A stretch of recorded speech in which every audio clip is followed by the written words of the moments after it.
Bienvenue sur le podcast pour un plein épanouissement affectif et cognitif.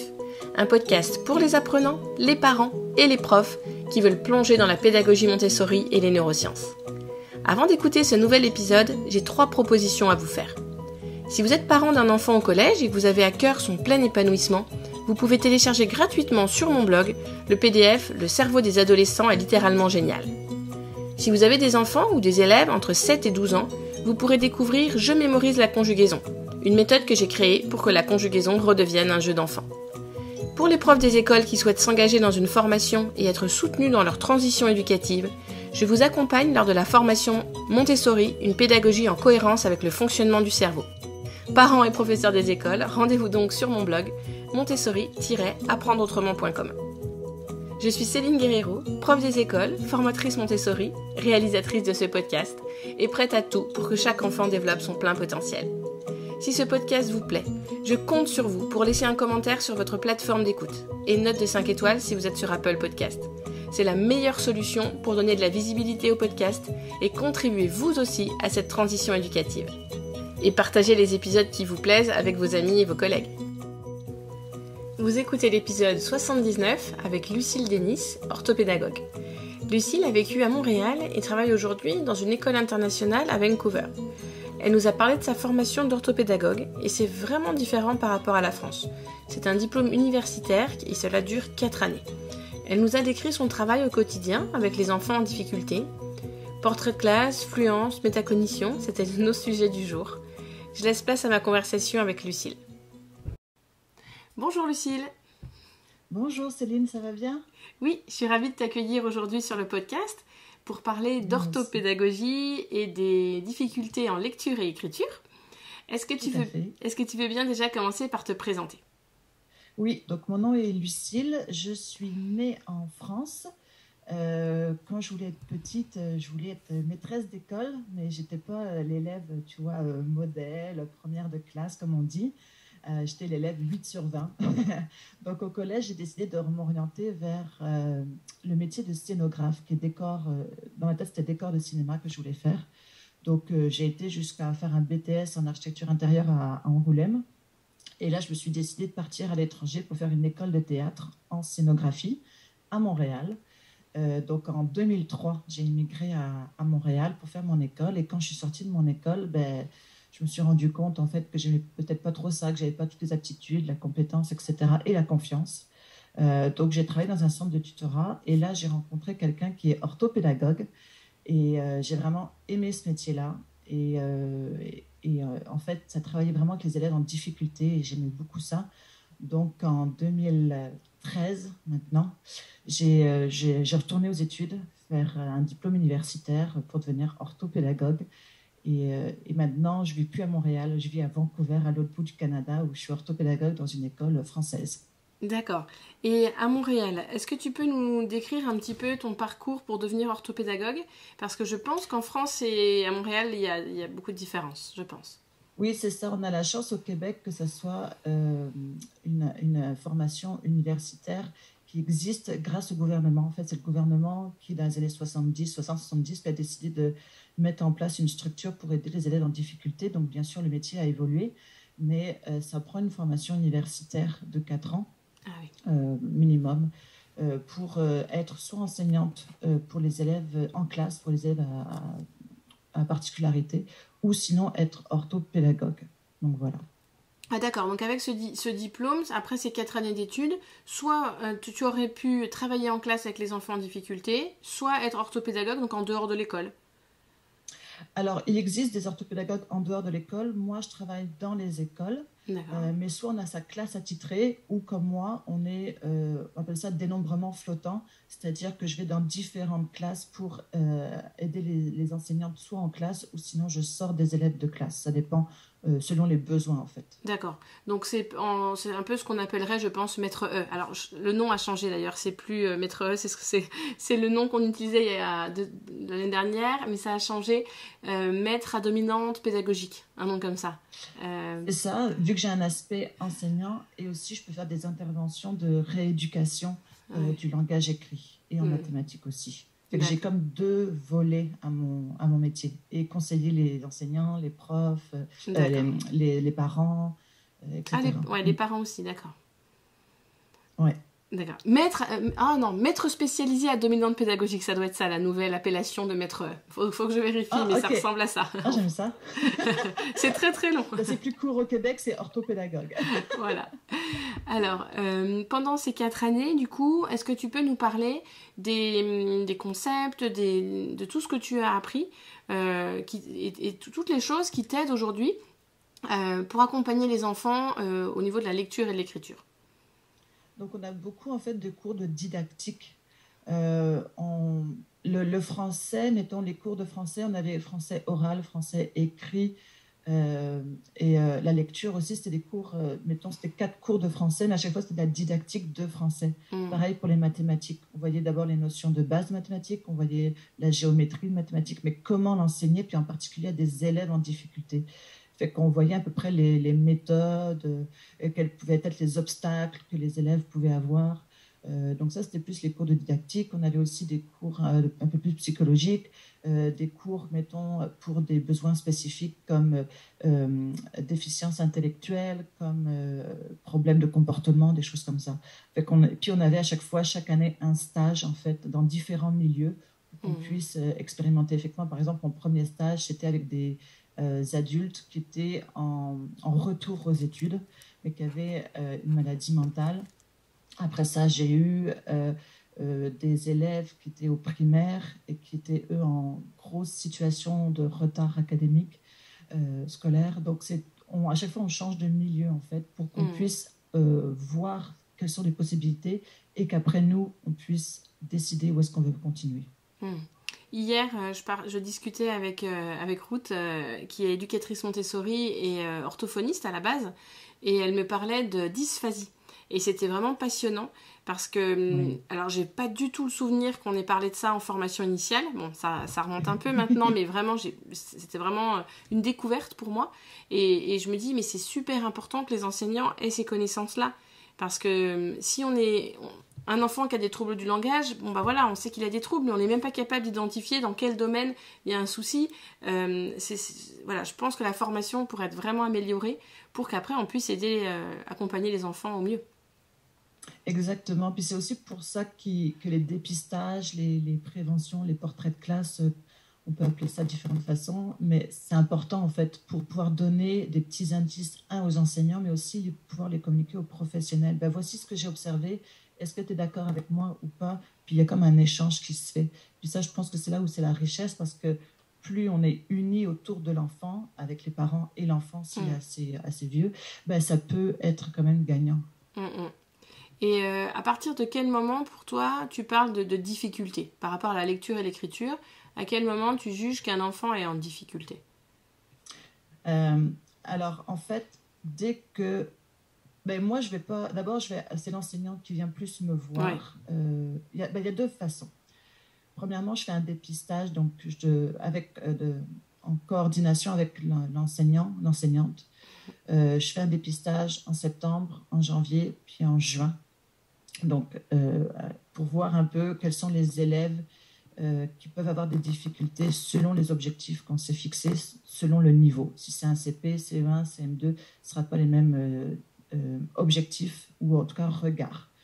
Mais il y a aussi l'enseignante qui, au cours de l'année, peut me dire « Ah, ben cet élève-là, il n'a toujours pas compris telle notion. Est-ce que tu peux regarder ?»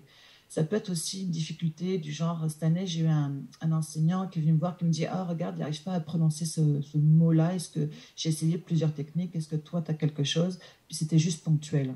Donc ça peut être une difficulté ponctuelle. Ça peut être aussi une difficulté qui peut être sur plusieurs mois, mais qui se résorbe.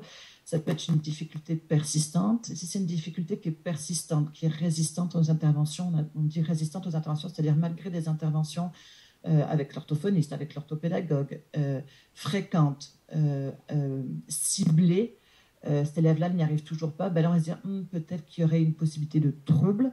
Donc là, après ça, on peut orienter pour une évaluation, mais ça ne veut pas dire qu'on attend l'évaluation. Moi, en tout cas, je vais continuer à intervenir. D'accord. Et est-ce que tu peux, là sur le petit document qu'on a partagé, tu parlais de la connaissance des lettres.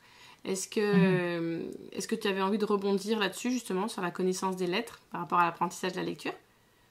Oui, alors en fait, il- depuis quelques années au Québec, en tout cas dans mon école à Montréal, on mettait en place les interventions de dépistage. Donc, quand un élève arrivait en première année ou CP, on faisait passer aux élèves différents exercices, et notamment la connaissance des lettres. Et Pascal Lefebvre, qui est un orthophoniste qui a mis ça en place, disait qu'il fallait connaître 17 lettres minuscules, majuscules.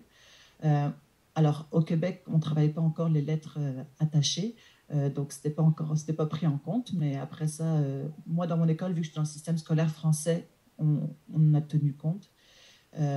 Et puis ça, c'est comme 17 lettres minuscules et 17 lettres majuscules, c'est comme un filet de protection disant, OK, il connaît au moins 17 lettres quand il arrive en CP, donc c'est un des facteurs qui va le protéger pour avoir un bon apprentissage de la lecture et de l'écriture. Il y a d'autres facteurs, mais les connaissances des lettres en font partie. En font partie. Et quand tu dis connaître les lettres, c'est reconnaître la lettre écrite. Il y a un B sur la feuille, reconnaître le B, c'est ça?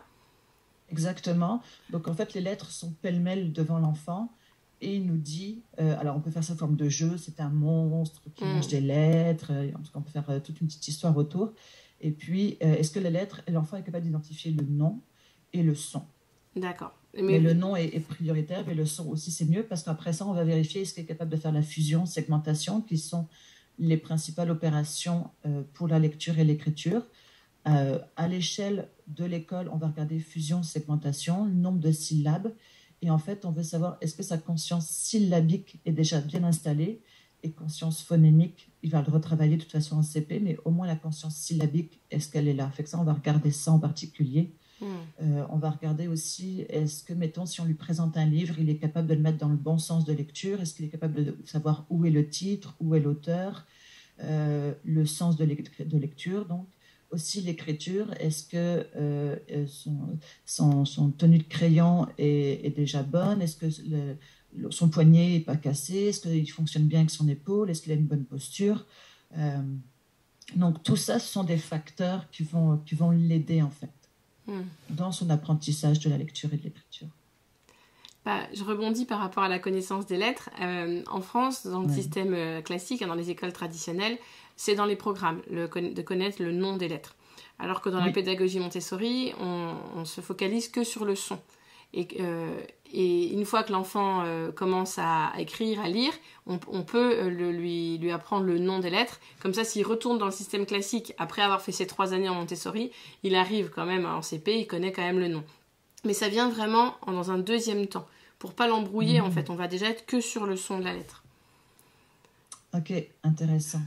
Je sais, en fait, tu vois, même, j'ai vu récemment une orthophoniste sur Instagram qui, elle disait que c'était un prédicteur, c'était les lettres, de connaître le nom des majuscules, mais elle n'a pas parlé des minuscules. Alors, tu vois, je pense qu'on est encore dans ce travail de savoir un peu quelles sont les prédictions. C'est sûr que moi, je suis dans une école régulière, je ne suis pas alternative, Montessori ou Freinet, etc. Et je suis aussi les enseignants. En fait, moi, j'évalue ce qui a été enseigné. Je ne peux pas évaluer quelque chose qui n'a pas été enseigné. Et que si en maternelle, ils ont travaillé le son et le nom, ben, je vais regarder ça. Tu vois, comme les lettres attachées. Vu qu'ils font la méthode de la planète des alphas en maternelle, ben, je vais me baser sur ça pour moi évaluer. Puis pareil, mes interventions. Si, mettons, tu vois, cette année, il y avait une élève qui n'arrivait pas à retenir che, ben, j'ai utilisé le che de planète des alphas. Mais tu sais, j'essaie de voir aussi une espèce de continuité avec ce qui se fait en classe pour pas que l'enfant soit complètement perdu non plus. Mais si, mettons, le che n'aurait pas marché, ben, j'aurais utilisé une autre chose. Tu vois, j'essaie aussi d'être flexible. Mais tu te cales quand même sur ce que les enseignants font et le rythme auquel ils avancent et tout ça. Alors, le rythme, plus ou moins, parce que moi, vu que c'est des élèves en difficulté, je vais plus y aller avec le rythme de l'enfant. Je n'ai pas de pression d'avoir un programme. C'est moi qui me fais mon programme, en fait. Par contre, je tiens à informer les enseignants. Là, on a utilisé, mettons, il y avait une petite fille, elle ne mettait pas le E caduc, le E à la fin des mots, comme dans l'une. M, elle ne mettait pas le E. Donc, c'est sûr que j'explique derrière le pourquoi, comment, quand. Et là, on a une petite astuce, on a mis une petite fée qui met le E, tu vois, comme un pense-bête. Ben, ça, je vais le communiquer et aux enseignants, enfin à la maîtresse et aux parents. Comme ça, en classe, elle va dire « Ah, mais tu te rappelles la petite fée que tu as utilisée avec Lucille, blablabla. » Donc, j'essaie aussi qu'il y ait un lien qui se fait. Si moi, j'utilise quelque chose de particulier, ben, j'essaie de le communiquer pour que le transfert se fasse. Et tu parlais de conscience phonémique. Comment tu le... Donc ça, c'est vraiment hyper important pour que les enfants puissent rentrer dans la lecture, qu'ils entendent les sons qu'il y a dans les mots. Est-ce que tu as des manières spécifiques pour travailler ça? Manière spécifique, non. En fait, j'utilise Internet qui est plein de ressources, surtout en conscience phonémique. Il y a vraiment beaucoup de ressources. J'ai pas de méthode secrète, de magie particulière. En fait, je regarde ce que l'enfant aussi a. Est-ce qu'il a déjà quelque chose? S'il a déjà des atouts, je vais les prendre. Je regarde aussi mes dépistages. Est-ce qu'il y a des choses qui ressortent plus que d'autres? Est-ce que c'est plus des longs mots? Est-ce que c'est plus des courts mots? Il y a tout ça en fait. Est-ce que le son initial est entendu? Parce que si je découpe un mot en syllabes, puis qu'après ça, on travaille la première syllabe, puis qu'il n'entend pas le premier son, ça peut être difficile. Est-ce que sa fusion est correcte? Fait que là, on peut utiliser des perles, on peut utiliser une espèce de toboggan. En tout cas, il y a toutes sortes de choses. Il y a des choses qui fonctionnent avec un enfant qui ne peut pas fonctionner avec un autre enfant. On expérimente, c'est essai-erreur, comme on dit. On essaie quelque chose, là, ça marche. Ok, on sent qu'il y a une petite prise, fait que là, on va continuer avec ça, puis on va le répéter. Puis, ouais. D'accord. Et tu parlais tout à l'heure de portrait de classe. C'est pas un terme qu'on utilise beaucoup en France. Qu'est-ce que tu veux dire par portrait de classe? Alors, un portrait de classe, c'est une photo des apprentissages du début d'année scolaire. Mettons que ça peut être aussi fait en janvier, mais on y va avec septembre, puisque la rentrée scolaire, en tout cas pour nous, arrive bientôt, puisqu'on est au mois d'août, là, quand on enregistre le podcast. Dans le fond, je vais prendre... Bon, il y a le CP, donc comme j'ai expliqué, mais mettons pour les classes de CE1, CE2, CM1, puis même CM, puis même collège, je demande avec l'accord des enseignants, si c'est correct, si c'est d'accord, si je peux faire un portrait de classe. Donc là, je leur demande en français, puis en maths. Puis en français, on fait la lecture et l'écriture. Donc en lecture, on fait la fluence. Donc si je regarde le programme de l'éducation nationale, là, ils disent qu'à la fin de la 6e, il faut faire 120 mots minutes. Moi, après, j'ai une grille aussi élaborée par des scientifiques avec des différents critères. Donc, il y a une moyenne, puis après, il y a différentes échelles de difficulté, etc. Fait que je me base sur ça.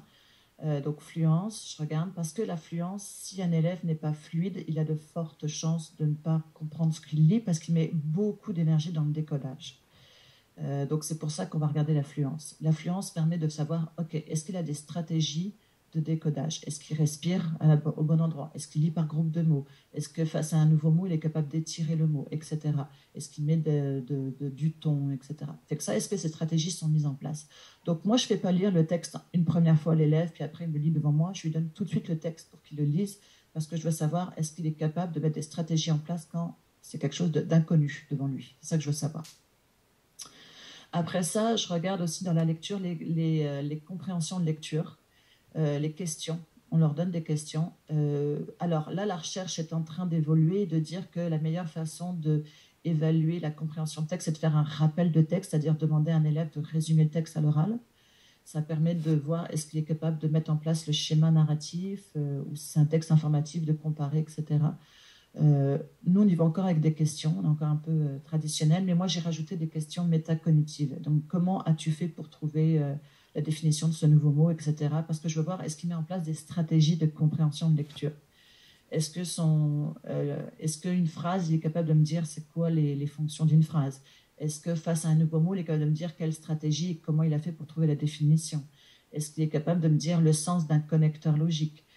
Des quarts, les causes-conséquences, c'est difficile. Puis les fameuses inférences, les déductions. Ça aussi, c'est hyper difficile pour des élèves. Les causes-conséquences, là, c'est très difficile.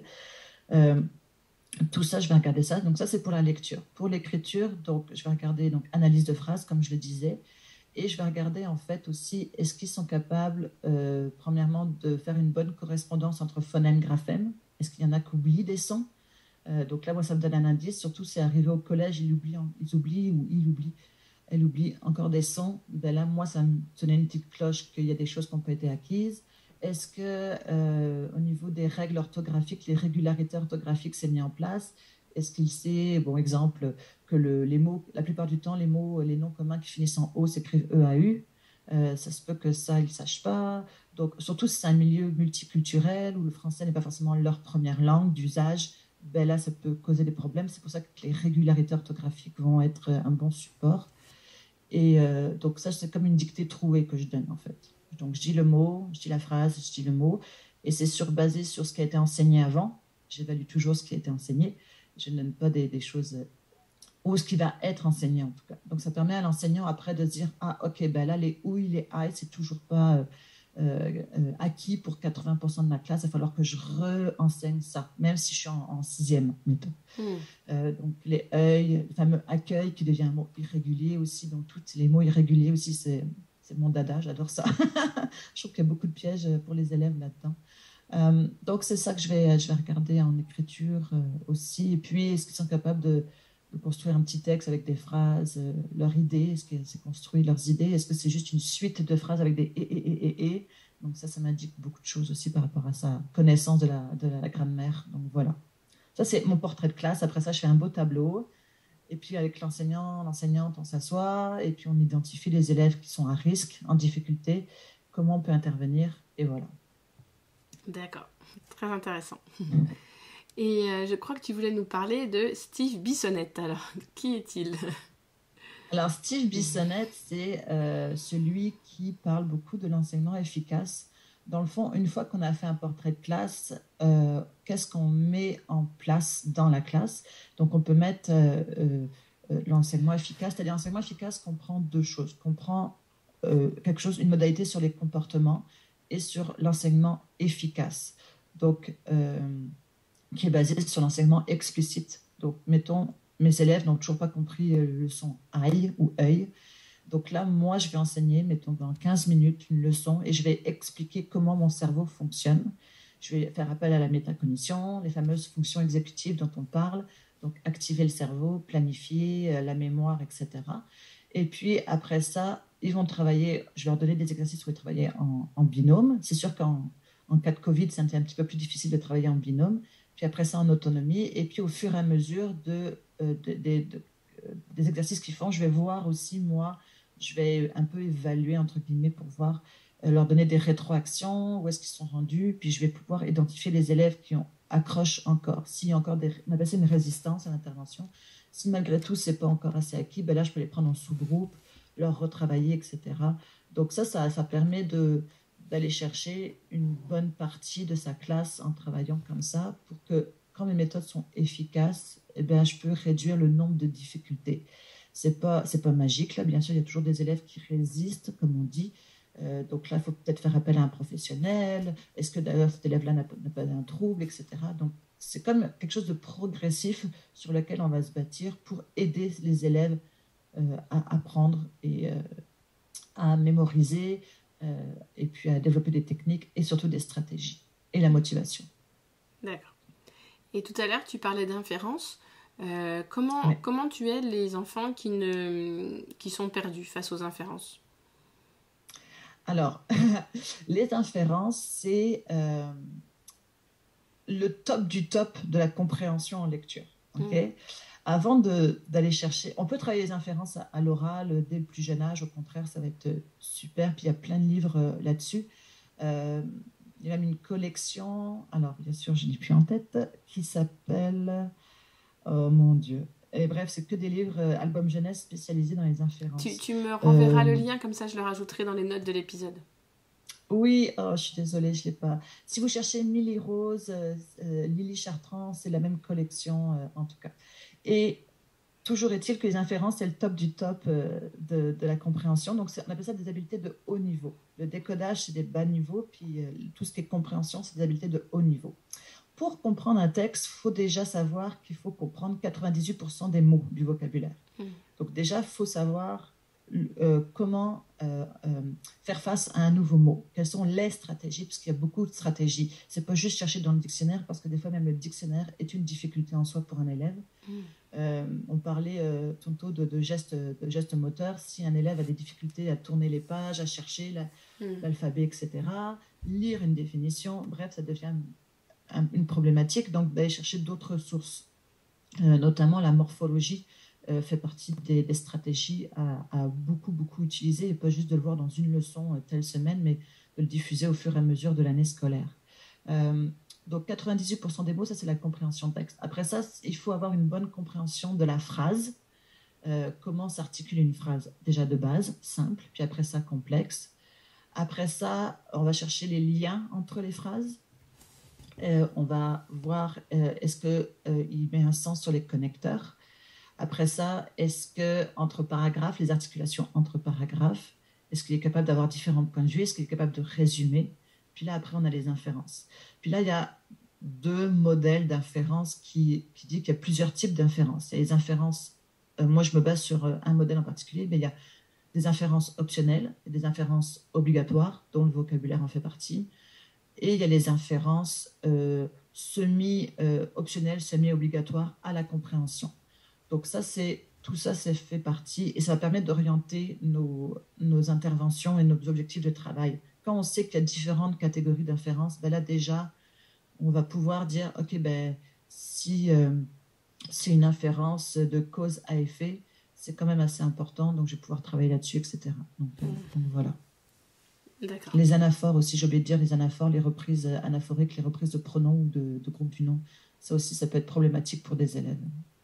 Ça me rappelle un document que j'utilisais, je crois que c'était, non, pareil, j'ai oublié le nom. Non, c'est pas, je pense à un autre nom, c'est pas ça. C'était des documents produits par le ministère pour le CE1, le CE2, le CM1, CM2. Et justement, il y avait les travails sur les connecteurs, les inférences, les pronoms. Si j'arrive à retrouver le nom, je le rajouterai moi aussi dans les notes de l'épisode. Mais c'était un document vraiment plein de petits exercices et vraiment pertinent, que j'ai beaucoup utilisé il y a quelques années. C'est ça, mais pas trop vite tout de suite. Ouais. Aller sur des inférences, vraiment être sûr d'abord de construire d'autres bases. Parce que les inférences, ça fait appel aussi aux connaissances générales. Fait que si l'enfant n'a pas de connaissances générales, mais est capable d'aller chercher les indices du texte, son inférence, ça ne sera pas faite. Moi, j'avais un enfant qui ne savait pas, parce qu'au Québec, les parcs ferment à 23h, et il devait faire une inférence par rapport à ça, mais il ne savait pas que les parcs fermaient à 23h. Fait qu'il n'était pas capable de faire l'inférence. Il était comme, je ne sais pas ma réponse. Donc, il y a ça aussi, la culture générale en fait beaucoup partie. Oui, c'est sûr. Ouais. Et est-ce que tu fais une différence entre un trouble et une difficulté d'apprentissage? Donc, une difficulté, c'est pas persistant. Un trouble, c'est persistant.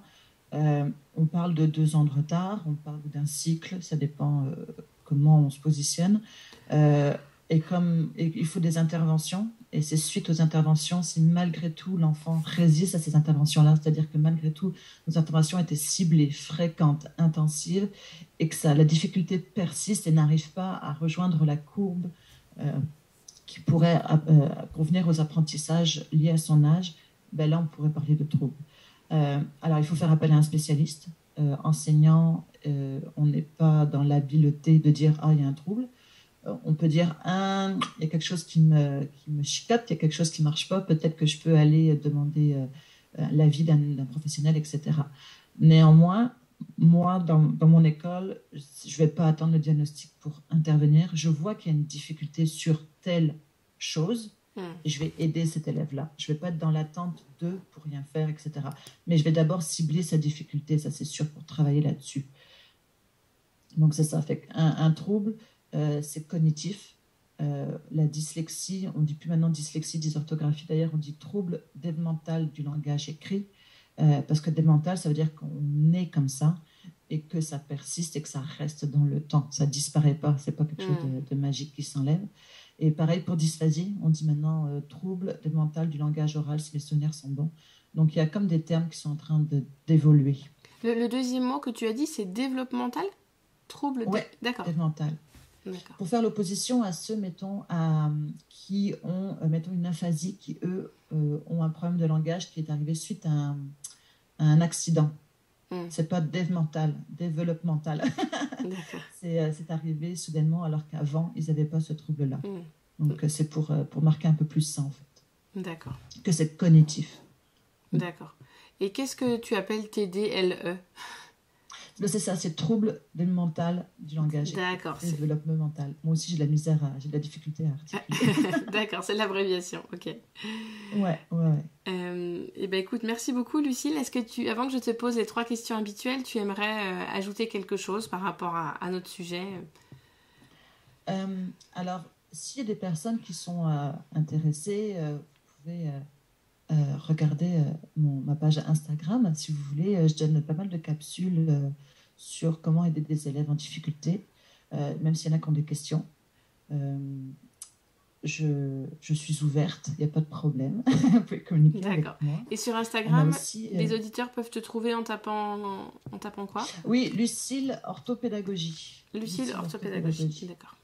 Ouais, donc vous pouvez communiquer avec moi, il n'y a pas de problème.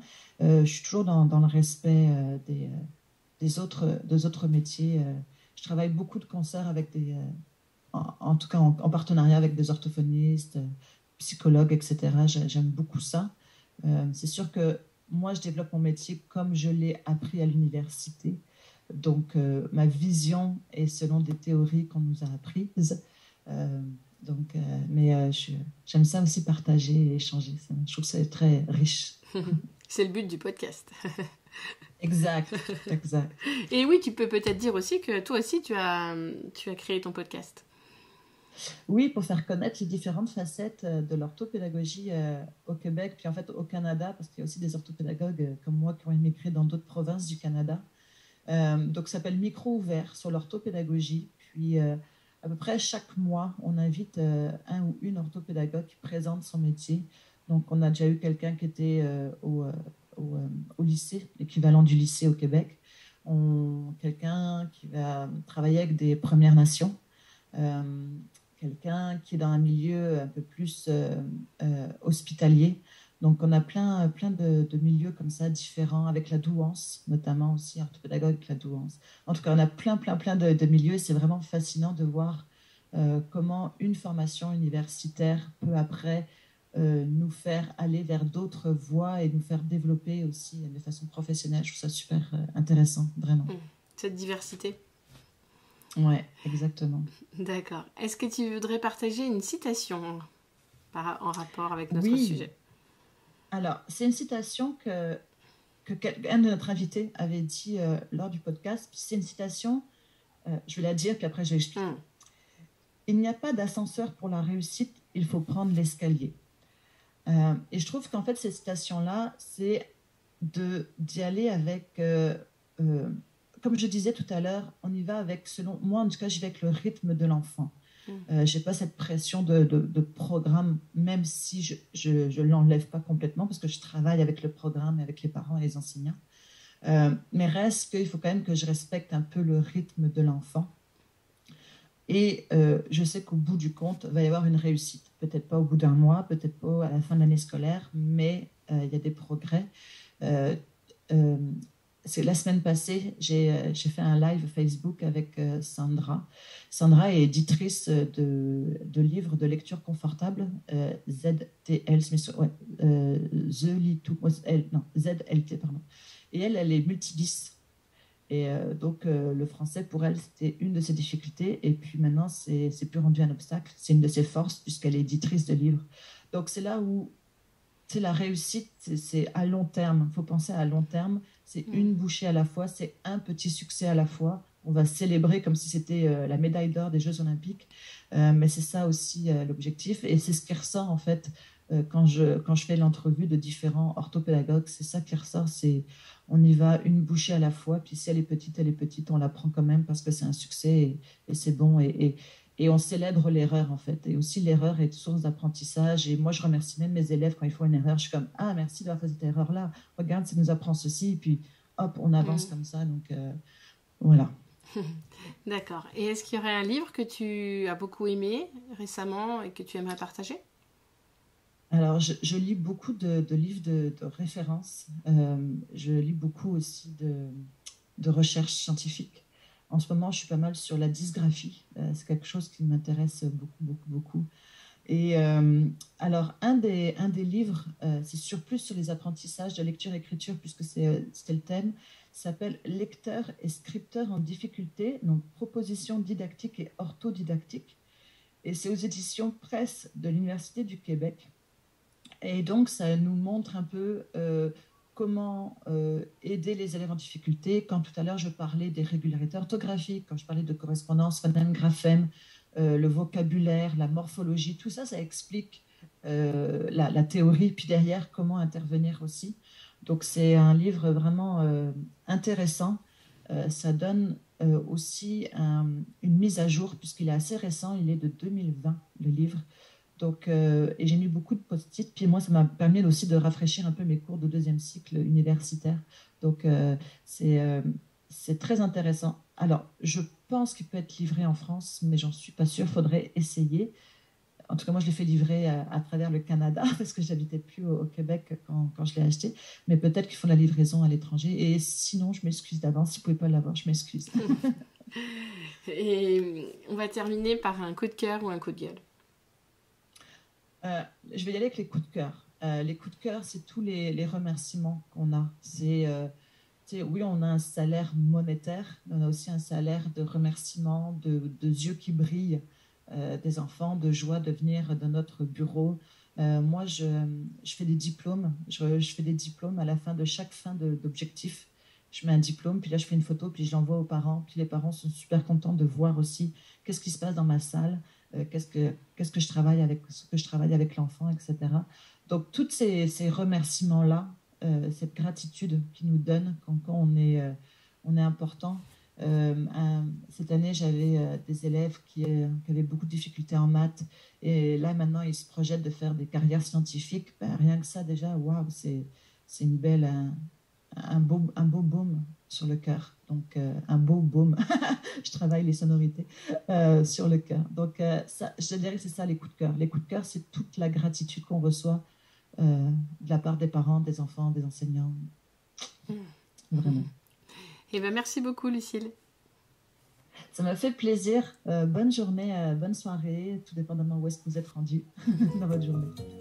Si ce podcast vous a plu, je vous rappelle que je compte sur vous pour laisser un commentaire sur votre plateforme d'écoute et une note de 5 étoiles si vous êtes sur Apple Podcast. C'est la meilleure solution pour donner de la visibilité au podcast et contribuer vous aussi à cette révolution éducative. Et n'hésitez pas à partager les épisodes qui vous plaisent. À la semaine prochaine!